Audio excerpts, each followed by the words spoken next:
ما مذهب جعفری است. ما شیعیان 12 امامی هستیم و به این مطلب هم افتخار میکنیم و افتخار کرده ایم و افتخارم خواهیم کرد. سر ما هم برود دست از این راه بر نمیداریم.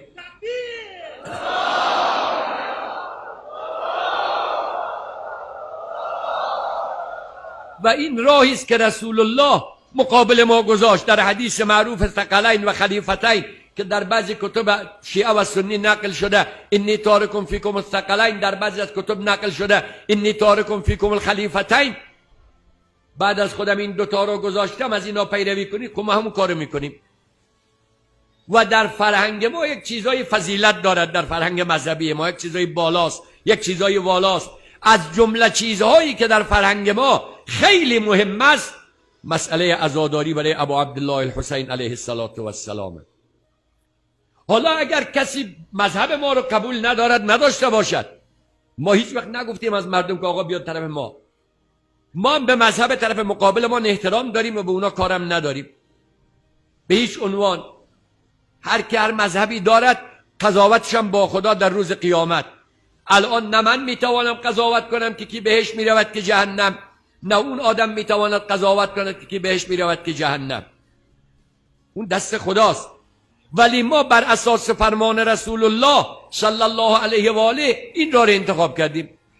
حالا که این راه را آمدیم، همونجور که ما به فرهنگ دیگران، به فرهنگ مذهبی دیگران احترام میگذاریم، از دیگران هم تقاضا داریم که مذهب ما رو احترام بکنن، فرهنگ مذهبی ما رو احترام بکنن.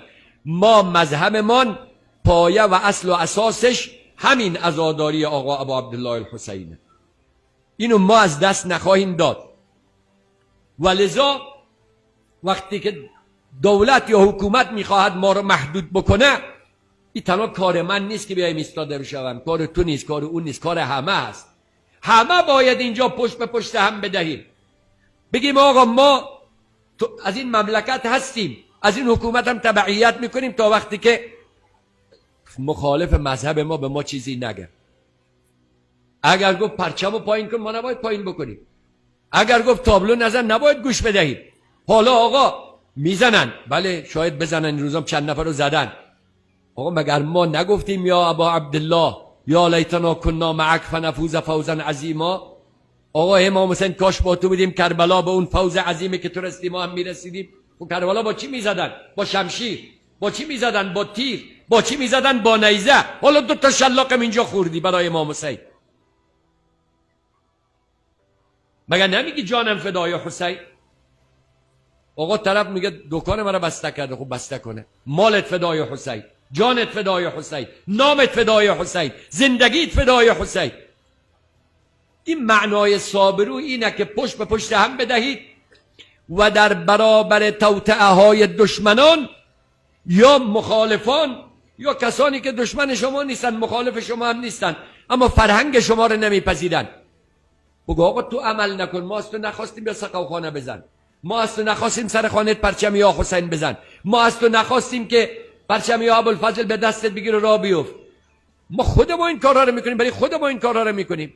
ما نگفتیم شما بیا عزاداری کن، نگفتیم شما بیا سینه بزن، نگفتیم شما بیا زنجیر بزن. ما این کارو میکنیم، شما هم کار به کار ما نداشته باش. امنیت ما رو میگیرید، تشکر، خیلی ممنون، خدا از شما راضی باشه.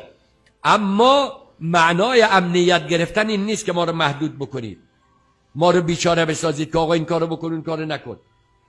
ما نمیتوانیم یک سری موارد را ترک بکنیم. ما عزاداری امام حسین علیه السلام و برپای محرم را ما مستحب نمیدانیم، ما واجب میدانیم. برای چی؟ برای که محرم یک مکتبه، عاشورا یک مکتبه.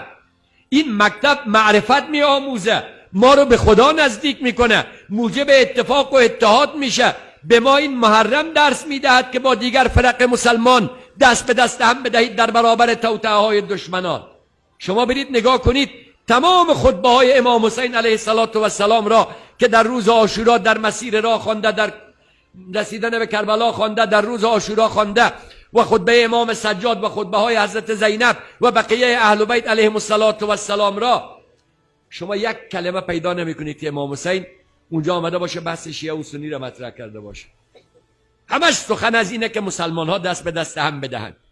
ما این مکتب رو ترویج میکنیم، از این مکتب حمایت میکنیم، چون مکتب برادری است، چون مکتب اخوت است، چون مکتب انصاف است، چون مکتب مروت است، چون مکتب انسانیت است، چون مکتب عدالت است، چون مکتب مبارزه با ظلم است، چون مکتب ایستادگی در برابر ظالم است. آقا اگر با آمریکا می جنگیم ما از این مکتب الهام گرفته ایم، اگر انگلیس را قبول نداریم از این مکتب الهام گرفته ایم، اگر ملت ما در برابر شوروی سابق 14 سال جنگیدند و بیش از 1 میلیون شهید دادند به خاطر همین مکتب بود. اگر ظالمان نمی توانند بر مسلمان ها حکومت بکنند به خاطر همین مکتبه. اگر فلسطین نزدیک 70 سال بیش از 70 سال در برابر اسرائیل ایستادگی میکنه به خاطر همین مکتبه. این مکتب رو کی زنده کرده، کی احیا کرده، کی تأسیس کرده؟ آقای امام حسین علیه السلام. پس قصد ما از برگزاری عاشورا خدایی نکرده این نیست که ما بگیم آقا ما هستیم و شما نیستید و امثال ذالک. نه، ما میگیم آقا طبق فرمان امام حسین همه باید بیایید با هم باشیم، همه این مجالس رو برگزار کنیم، همه در برابر یزیدیان زمان که آمریکا و اسرائیل و انگلیس و کشورهای غاصب اروپایی است در برابر اونها ایستاده شویم، با اونا بجنگیم، با اونا مبارزه کنیم، ممالک اسلامی را نجات بدهیم. ما پیام این مکتب رو میخوایم به مردم برسانیم. رساندن این پیام هم انواع و اقسام دارد. با گریه هست، با سخنرانی هست، با پرچم بلند کردن هست، با علم کشیدن هست، با شبیه در آوردن هست، با دستجات عزاداری هست و امثال ذالک.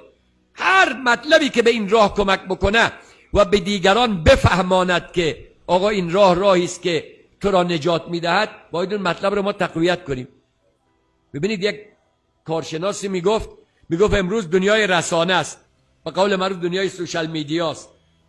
آقا خود عاشورا یک رسانه است.